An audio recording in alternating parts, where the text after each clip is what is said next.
આપણે ભૂગોળનો પહેલો ચોપડીનો 13મો પાઠ લઈ રહ્યા છે. બરાબર. ભારતનું સ્થાન, ભૂસ્તરીય રચના અને ભૂપૃષ્ઠ એનો પાઠ પહેલો છે. ભારતનું સ્થાન ક્યાં આવેલું છે, ભૂસ્તરીય રચના, ભૂ એટલે પૃથ્વી, એના અંદરના સ્તરોની રચના કેવી છે, અને ભૂપૃષ્ઠ, ભૂ એટલે જમીન, પૃષ્ઠ એટલે ઉપરનું પોપડું કેવું, એના વિશેની માહિતી આપણે આ પાઠમાં ભણવાની છે. બરાબર. હવે તો કે વિશ્વના દેશોમાં ભારતનું સ્થાન આગવું એટલે આગળ પડતું છે. ભારત એક વિશાળ દેશ છે, મોટો દેશ છે. ભારતીય સંસ્કૃતિ પ્રાચીનતમ છે, આપણી સિંધુ ખીણની સંસ્કૃતિ છે, ઘણી જૂની છે. તે વસ્તીની રીતે વિશ્વની લોકશાહી ધરાવતો સૌથી મોટો દેશ. વિશ્વની અંદર જે મતદાતાઓની વધારે સંખ્યા ધરાવતી લોકશાહી ભારતીય છે. ભારતમાં આપણે સૌથી વધારે મતદાતાઓ છે એટલે ભારત સૌથી મોટો લોકશાહી દેશ છે. ભારતીય સંસ્કૃતિના સમન્વયકારી ભાવનાઓ, સમન્વયકારી મિશ્રણ કરવાની ભાવનાઓ, એકબીજાના સંયોગ આપવાની ભાવના, કોઈ પણ ધર્મ, જાતિ કે પ્રજાને તરછોડી નથી. અહીંયા જે કાંઈ ધર્મના લોકો આવ્યા, જે કાંઈ જાતિના લોકો આવ્યા, જે કાંઈ પ્રજા આવી એને તરછોડી નથી, પરંતુ દરેક માટે તેને દ્વાર ભારતીયોએ ખુલ્લા રાખીને આવકાર્યા છે. બરાબર. આમ સર્વધર્મ પ્રજા અને જાતિ પ્રત્યે સંભાવ, દરેક ધર્મ પ્રત્યે આપણને આદર છે, દરેક જાતિ પ્રત્યે આપણને માન છે. એ ભારતની આગવી લાક્ષણિકતા, આગવી એટલે અનોખા પ્રકારની લાક્ષણિકતા છે. તેથી તો ભારત સંસ્કૃતિનો સમન્વય થયો છે. અહીંયા સંસ્કૃતિનો સમન્વય એટલે મિશ્રણ થયું છે. બરાબર છે. આપણે અહીંયા કોણ આવ્યા તો કે અહીંયા સક્કો આવ્યા, ભલ્લો આવ્યો, કુશાણ આવ્યો, હુડ આવ્યા. અહીંયા આવ્યા ભારતીય બની ચૂક્યા છે. બરાબર. પછી જે આપણે પહેલા પાઠમાં ભણી ગયા, પોર્ટુગીઝો આવ્યા, પછી અંગ્રેજો આવ્યા, વલંદાઓ, ડેનમાર્કના ડેનિશો આવ્યા, ફ્રેન્ચો આવ્યા, બધા આવ્યા છે. અને ભારતીય સંસ્કૃતિના રંગબેરંગ આવી ગયા છે. આપણે બધાને આદર આપ્યો છે. એટલે જ ભારત દુનિયાની અંદર વસુધૈવ કુટુંબકમ નામનો સિદ્ધાંત ઘોષિત કરેલો છે. બરાબર છે. પૃથ્વી એક કુટુંબ છે એવું ભારત કહી શકાય. કુદરતી અને માનવ સર્જિત અનેક આપત્તિઓ આવી છે. આપણે એક મુશ્કેલીઓ ક્યારેક કુદરત દ્વારા મળી છે, ક્યારેક માનવ સર્જિત માણસ દ્વારા નિર્મિત પણ છે. બરાબર છે. છતાં ભારત પોતાની પ્રગતિ અને વિકાસ અવિરતપણે ચાલુ રાખ્યા છે. આ ઉપરાંત આપણે ભારતીય સંસ્કૃતિના ઘડતર અને વિકાસમાં ભૌગોલિક પરિસ્થિતિનો મહત્વનો ભાગ ભજવ્યો છે. આપણી જે સંસ્કૃતિનો વિકાસ થયો છે, આપણા જે સંસ્કૃતિનું ઘડતર થયું છે, એમાં ભૌગોલિક બાબત એટલે આપણું જે ભૂપૃષ્ઠ છે, ભારતમાં ક્યાંક પર્વતીય પ્રદેશો આવેલા છે, ક્યાંક ઉચ્ચ પ્રદેશો આવેલા છે, ક્યાંક રણ પ્રદેશો આવેલા છે, ક્યાંક મેદાની પ્રદેશો આવેલા છે, ક્યાંક કિનારાના પ્રદેશો આવેલા છે. આપણી જે ભૌગોલિક બાબતો છે એ મહત્વનો ભાગ ભજવે છે. હવે આપણે આગળ વધતા પહેલા આપણા પૃથ્વીનો પરિચય મેળવી લઈએ. બરાબર છે. પૃથ્વીની અંદર 7 ખંડો રહેલા છે. 7 ખંડો કયા? આ પેલો બ્લુ છે એ ઉત્તર અમેરિકા, આ દક્ષિણ અમેરિકા, આ છે એ આફ્રિકા, આ પીળો યુરોપ. દુનિયાનો સૌથી મોટો ખંડ છે, એનું નામ છે એશિયા, અહીં સુધીનો છે. અને આ ઓસ્ટ્રેલિયા. અને નીચે આવેલો જે આ ખંડ છે જે માનવ વસ્તી નથી, એને એન્ટાર્કટિકા કહેવામાં આવે છે. હવે જુઓ બેટા, આગળ નતો વધવાનું. હવે જુઓ તમે, આપણે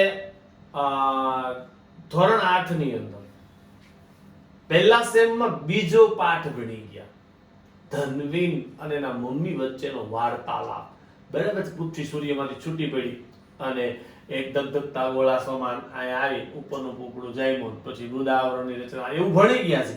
આ પૃથ્વી છે એ સર્વપ્રથમ કેવી હતી તો એક બાજુ પૃથ્વી ને એક બાજુ પાણી, આવી વ્યવસ્થા હતી. બરાબર છે.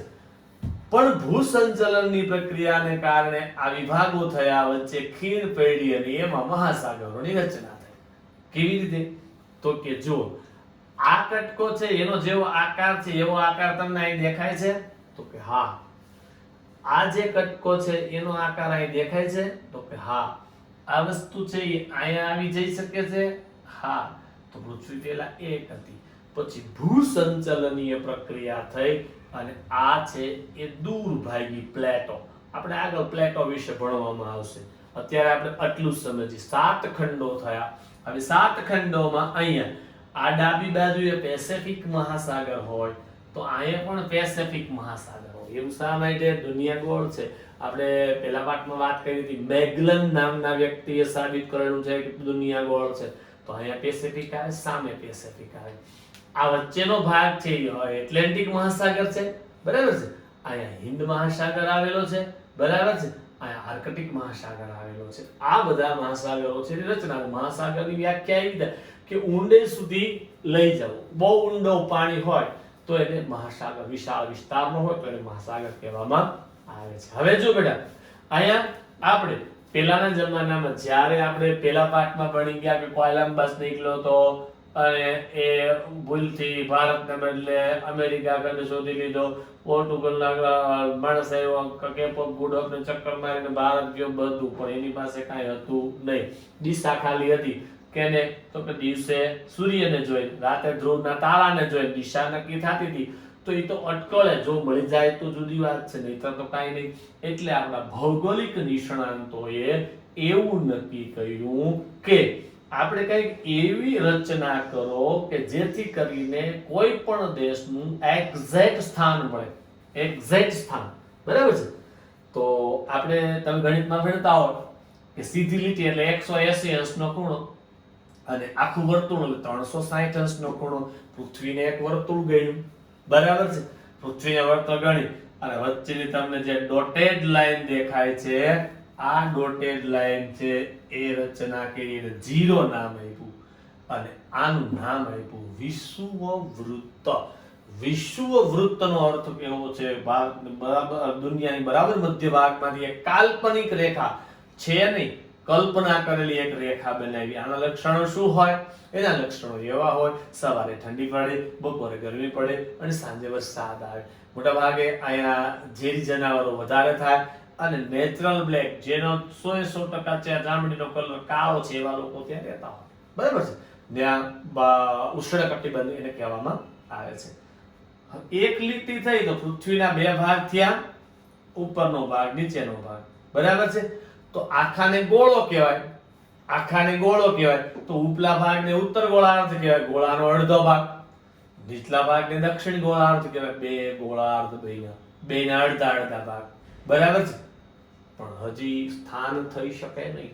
પછી એને અહીંયા આ લીટી છે ત્યાંથી અહીંથી આમ એક ડોટેડ લાઈન બનાવી અને એનું નામ આપ્યું 23.30. 23.30 એટલે એનું નામ આપ્યું ઉત્તરમાં જે અક્ષાંશ આવે 23.30, એનું નામ આપ્યું કર્કવૃત્ત. ભારતના બરાબર મધ્ય ભાગમાંથી નીકળે છે. હજી કઈ જડે એવું થયું નહીં એટલે 23.30 અહીંથી નીચેથી એક રેખા બહાર પાડી. ઈ રેખાનું નામ આપ્યું મકર વૃત્ત. 23.30 પણ દક્ષિણ ગોળાર્ધમાં જો એ રેખા બનાવવામાં આવે તો એને મકર વૃત્ત કહેવામાં આવે છે. બે રેખાઓ, જો કોઈ પણ વસ્તુ છે ચોકડી પડે ને તો જ કંઈક આપણે શોધી શકીએ. તમે રંગોળી બનાવતા હોય ઊભા અને આડા બે મીંડા કરો તો જ શક્ય બને, નહીતર શક્ય ન બને. તો આજે આડા જ લીટા છે, ઊભાનો કોઈ ઠેકાણું છે નહીં.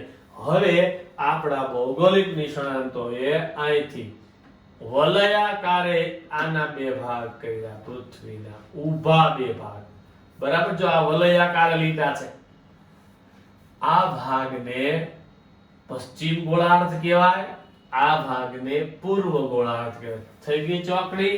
હવે આ જે રેખા બનાવી એને કહેવાય વર્લ્ડ સ્ટાન્ડર્ડ ટાઈમ લાઇનિંગ. આવું નામ આપેલું છે, વર્લ્ડ સ્ટાન્ડર્ડ ટાઈમ લાઇનિંગ, બરાબર છે. ઈ અહીંયા ગ્રીનિચ શહેરમાંથી પસાર થાય છે એટલે એનું બીજું નામ ગ્રીનિચ રેખા પાડવામાં આવ્યું છે, બરાબર છે. હવે બેટા જો આ રેખાથી આ બાજુ આવશું ડાબી બાજુએ તો સમય મોડો થશે, આ રેખાથી જમણી બાજુએ જાશું તો સમય વહેલો થશે. દુનિયાનો જે ઉગતા સૂર્યનો દેશ કહેવાય આ છે, એનું નામ છે જાપાન. પહેલું સૂર્યનું કિરણ અહીંયા આવે, બરાબર છે. હવે આપણે ભારતમાં અહીંયા રહીએ છીએ, આપણે અને જાપાન વચ્ચે 4.5 કલાકનો ફરક છે. 4.5 કલાક, બરાબર છે. આપણે જ્યારે સવારે અહીંયા લગભગ 4 વાગ્યા હોય ત્યારે ત્યાં 8:30 વાગી ગયા હોય, બરાબર. આપણે સૂતા હોય, ઓલા કામે વયા ગયા હોય. પછી આપણે અહીંયા છીએ, લંડન નામ, ઇંગ્લેન્ડ નામનો દેશ અહીંયા છે, ગ્રીનિચ રેખાની બાજુમાં છે, બરાબર. તો આપણે અહીંયાથી ઇંગ્લેન્ડ વચ્ચેનું ટાઈમ ટેબલ કેવડું છે? 5.5 કલાકનો ફરક છે, 5.5 કલાક. તમે તમારી કાંટાવાળી ઘડિયાળને ઊંધી કરી દો એટલે એનો જવાબ આવે. આપણે અહીંયા 8 વાગ્યા હોય તો અહીંયા 2:30 વાગ્યા હોય, બરાબર છે. આ 5.5 કલાકનો ડિફરન્સ. આપણે અહીંયા છીએ, અમેરિકા અહીંયા છે. આપણે અત્યારે બપોરના 12 વાગ્યા હોય ત્યારે અમેરિકામાં રાત્રિના 12 વાગે. આ બે વચ્ચે આ સ્ટાન્ડર્ડ ટાઈમ લાઈન કહેવામાં આવે છે. સમજાય છે? આ આપણે જરૂરી છે ભણવું, એટલે સમજી શકાય એવી બાબત છે. આના વગર ચાલી શકે નહીં, કારણ કે આપણે ભૂગોળ આના પાયા ઉપર આગળ જવું છે. સારું, બરાબર છે. હવે આપણે 3 વૃત્ત આવ્યા. તો કે કેવું? ઉષ્ણકટિબદ્ધ. ઉષ્ણકટિબદ્ધ કયું કહેવાય? તો કે વિષુવવૃત્તની આસપાસની લાઈનિંગ, બરાબર. એ સિવાય દરિયાની આસપાસનો એરિયા ઉષ્ણકટિબદ્ધ. પછી દરિયાથી દૂર જાય એટલે કર્કવૃત્તની આસપાસ, ની આસપાસ આ લીટીમાંથી જાવ એટલે સમશીતોષ્ણ કટિબદ્ધ. સમ એટલે સરખું, શીત એટલે ઠંડુ, ઉષ્ણ એટલે ગરમ. સમશીતોષ્ણ, ગરમી અને ઠંડી સ્પષ્ટ રીતે અનુભવાય એવું ક્ષેત્ર અહીંયા મકરવૃત્તમાં આવશે, બરાબર. પછી આ જે વિભાગ છે આખે આખો એને શીત કટિબદ્ધ કહેવામાં આવે. ત્યાં માઈનસમાં તાપમાન હોય એવા ક્ષેત્રને શીત કટિબદ્ધ કહેવામાં આવે છે, બરાબર છે. હવે આપણે આગળ વધીએ. ભારતમાં સ્થાન, કદ અને વિસ્તાર, બરાબર છે. પેલું આપણે સ્થાન, પછી કદ અને વિસ્તાર. ભૌગોલિક દ્રષ્ટિએ ભારત ઉત્તર ગોળાર્ધમાં આવેલો. આપણે જોયું ભારત વિષુવવૃત્તથી ઉપર આવેલો છે. એશિયા ખંડના દક્ષિણ ભાગમાં વિસ્તરેલો છે. આપણે ઈ પણ જોયું કે એશિયા ઉપર છે, લીલું આખે, આપણે સફેદ ભાગ નીચે છે, બરાબર. ભારતના મુખ્ય ભૂમિખંડનો વ્યાપ 8.4 થી 37.6 ઉત્તર અક્ષાંશમાં રહેવામાં આવે છે. ઉત્તર અક્ષાંશ કન્યાકુમારીથી નીચે આપણે અંદમાન નિકોબારનો છેલ્લો ટાપુ આવે, ઇન્દિરા પોઈન્ટ, ત્યાંથી આપણું અક્ષાંશ શરૂ થાય 8.4 અને કાશ્મીર પાસે ઉપર 37.6 આપણું અટકી જાય, બરાબર છે. પછી તો કે રેખાંશ નક્કી કરો તો 68.7 ગુજરાતના છેલ્લે કચ્છના ઉપલી બોર્ડર પાકિસ્તાનને ટચ થાય ને 68.7 આવે અને 97.25 એ ઠેઠ અરુણાચલ પ્રદેશમાં આવશે. છેડે આપણે આવશે ત્યાંથી ત્યાં નક્કી થાય છે. તો આની વચ્ચે જે ભાગ છે એ ભારત તરીકે ઓળખવામાં આવે છે. ભારતની મધ્યમાંથી કર્કવૃત્ત પસાર થાય છે એ આપણે જોયું. 23.30 ઉત્તર અક્ષાંશ વૃત્ત. જો ઉત્તર અક્ષાંશ લખવું જ પડે, બરાબર. અને તે દેશને 2 ભાગોમાં વિભાજિત કરે છે, બરાબર છે. તેનો ઉત્તર ભાગ વધુ પૂર્વમાં પશ્ચિમ દિશાઓમાં ફેલાયેલો, ઉપરનો જે ભાગ છે એ પૂર્વથી પશ્ચિમ વધારે ફેલાયેલો જોવા મળે છે, બરાબર છે. કારણ કે એ બાજુ વધારે વિસ્તાર છે. અહીં વિશાળ મેદાનો આવેલા છે. ક્યાંથી? તો કે ઠેઠ પંજાબથી અસમ સુધીના વિશાળ મેદાનો. હિમાલય પર્વત શ્રેણી, ઉપરના બોર્ડર ઉપર આખી હિમાલય પર્વત શ્રેણી આવેલી છે. કર્કવૃત્તની દક્ષિણે આવેલું ક્ષેત્ર ત્રિકોણાકાર ધરાવે છે. હવે કર્કવૃત્તથી દક્ષિણ જે ભાગ છે ગુજરાતથી નીચે એ ઊંધા ત્રિકોણાકારનો ભાગ છે. તેનો દક્ષિણ તરફનો ભૂભાગ કન્યાકુમારી પાસે એકદમ સાંકડો થઈ જાય છે, આપણે નકશામાં જોઈ શકીએ છીએ. આ મુખ્યત્વે દ્વીપકલ્પીય ઉચ્ચ પ્રદેશનો ભાગ છે. દ્વીપકલ્પ જે મુખ્ય ભૂમિ ભાગને 3 બાજુથી પાણીથી ઘેરાયેલો હોય એને કહેવાય દ્વીપકલ્પ. ઉચ્ચ પ્રદેશ જે પ્રદેશ છે એ સપાટ મેદાન કરતા ઊંચો હોય, પર્વત કરતા નીચો હોય, સરેરાશ 900 મીટરની ઊંચાઈ ધરાવતો પ્રદેશ હોય તો એને ઉચ્ચ પ્રદેશ કહેવામાં આવે છે. 2 વ્યાખ્યા થઈ આપણી પાસે. તેમાં પૂર્વ તથા પશ્ચિમના કિનારાના સાંકડા મેદાનો ગુજરાતથી કન્યાકુમારી સાથે અને ઠેઠ કોલકાતા પાસેથી શરૂ કરો પશ્ચિમ બંગાળમાં તો ત્યાંથી ઠેઠ કન્યાકુમારી સુધી 2 મેદાનો એમાં આવેલા છે. પૂર્વ પશ્ચિમના ઘાટ કહેવાય અથવા પૂર્વ પશ્ચિમ કિનારાના મેદાનો કહેવામાં આવે છે. ભારત દેશમાં અક્ષાંશીય અને રેખાંશીય વ્યાપ બંને સરખા અર્થાત 30 છે, બરાબર છે. લગભગ બેયનો સરખો બાદબાકી આવે. 37.6 માંથી 8.4 કરી બાદ અથવા તો 97.25 માંથી 68.7 બાદ કરી તો બેનો સરવાળો લગભગ 30 જેટલો આવે છે, બરાબર છે. તો ખરેખર એની લંબાઈ સરખી હોવી છે, પરંતુ વાસ્તવિક રીતે લદ્દાખ થી કન્યાકુમારી ઉત્તર દક્ષિણ લંબાઈ કેટલી છે? 3214 કિલોમીટરની. અને પશ્ચિમ ગુજરાત થી શરૂ કરીને અરુણાચલ પ્રદેશ વિસ્તાર કેટલો છે? 2933 જ કિલોમીટર છે. તો આપણને પ્રશ્ન થાય કે આવું શા માટે ભાઈ, કેમ આમાં ઘટ્યા? બે જો 30 નો તફાવત આવતો હોય રેખાંશ અને અક્ષાંશનો, તો જવાબ સરખો આવવો જોઈએ, પણ નથી. કારણ તો કે એનું કારણ એ છે કે પશ્ચિમ ગુજરાત થી અરુણાચલ પ્રદેશની વચ્ચે જે લાઇનિંગ દોરેલી છે એમાં થોડો કટકો નેપાળનો આવે છે અને થોડો કટકો ભૂતાનનો આવે. ઈ જે એનામાં જે લીટો પસાર કરી તો એ આપણા કિલોમીટર ગણાય નહીં, એ બાદબાક કરવા પડે, બરાબર છે. એટલા માટે પૂર્વ પશ્ચિમ કેટલું છે? 2933 રેખાંશીય તરફ તફાવતને કારણે પૂર્વ પશ્ચિમ આવેલા દૂરના સ્થળોએ આશરે 2 કલાકનો ફેર હોય છે. 2 કલાકનો ફેર. અરુણાચલ પ્રદેશ અને ગુજરાત આપણે વચ્ચે 2 કલાકનો ડિફરન્સ છે. આપણે જ્યારે 8 વાગ્યા હોય ત્યારે ત્યાં 10 વાગી જોઈતા હોય, અને આપણે જે હુતા હોય તો અહીંયા દિવસ ઉગી ગયો હોય. 2 કલાકનો તફાવત રહે છે. જે સમયે અરુણાચલ પ્રદેશમાં પૂર્વ ભાગમાં સૂર્યોદય થાય એ જ સમયે પશ્ચિમ ગુજરાતમાં રાત હજુ બાકી હોય. 6 વાગી ગયા હોય અરુણાચલમાં, ત્યાં આપણે 4 વાગ્યા હોય એટલે આપણે સુતા હોય. આમ ભારતના પ્રમાણ સમયની રેખા 82.30 પૂર્વ રેખાંશ છે. જો દુનિયાનો પ્રમાણ સમય સ્ટાન્ડર્ડ ટાઈમ લાઇનિંગ કેટલી હતી? 0. પણ ભારતની સ્ટાન્ડર્ડ ટાઈમ લાઇનિંગ કેટલી છે? 82.30 પૂર્વ રેખાંશ છે, જે 5 રાજ્યોમાંથી પસાર થાય છે. તેનો સ્થાનિક સમય સમગ્ર ભારતનો પ્રમાણ સમય માનો. ત્યાંથી આપણા ભારતનો ટાઈમ ટેબલ નક્કી થાય છે. હવે જો આપણે વાત કરીએ આગળ, આ ઉપરનું ક્ષેત્ર છે, આ 3214 કિલોમીટર અહીં પૂરો થઈ જાય છે. હવે આ જે ક્ષેત્ર પશ્ચિમ ગુજરાત થી અરુણાચલ છે, જો આની અંદર આ બે સફેદ ભાગ આવે છે તો આ કિલોમીટર ભારતના ન ગણાય, આ કિલોમીટર ભારતના ન ગણાય. આને બાદ બાકી કરું એટલે તે 2933 થાય છે. હવે અહીંથી આ જે ટાઈમ લાઇનિંગ છે 82.30, આ જે લાઇનિંગ છે ભારતનો સ્ટાન્ડર્ડ ટાઈમ લાઇનિંગ છે. અહીંથી આમ જાવ સમય વહેલો થાય, અહીંથી આમ જાવ સમય મોડો થાય, બરાબર છે. હવે ભારતની વાત કરીએ તો ભારતને આ બાજુ પશ્ચિમે અરબ સાગર, અહીંયા બંગાળનો ઉપસાગર અને નીચે હિન્દ મહાસાગર મળેલો છે, બરાબર છે. આ આપણા ભારતની વાત કરીએ છીએ.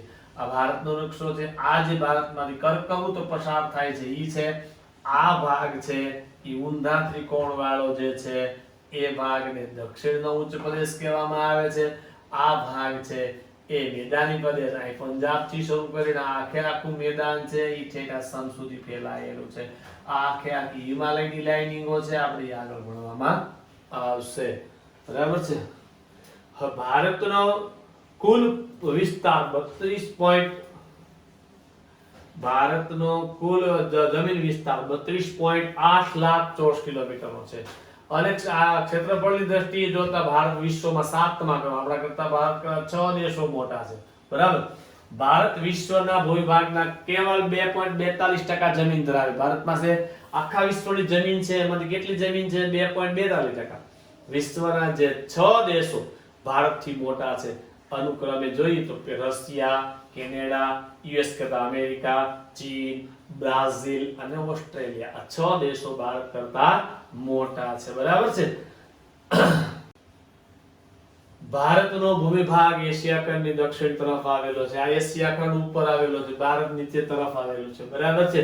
તેથી ઉત્તરમાં ઊંચી પર્વત શ્રેણીઓ સેંકડો કિલોમીટરની લંબાઈ ધરાવે છે. સેંકડો કિલોમીટર, અહીંથી છેક અહીં સુધી વર્તુળાકારે અર્ધવર્તુળાકારે ચાપ છે, બરાબર. સેંકડો કિલોમીટર લંબાઈ છે. પશ્ચિમથી પૂર્વ હિમાલય પથરાયેલો છે. આખો પશ્ચિમથી હિમાલય પશ્ચિમથી પૂર્વ તરફ હાલેલો છે, બરાબર છે.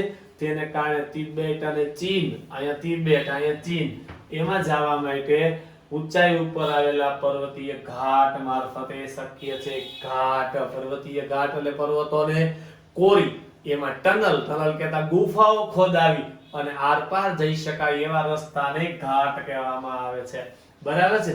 આમ દક્ષિણ ભારતીય દ્વીપકલ્પની પૂર્વ બંગાળની ખાડી, આ પૂર્વ બંગાળની ખાડી છે.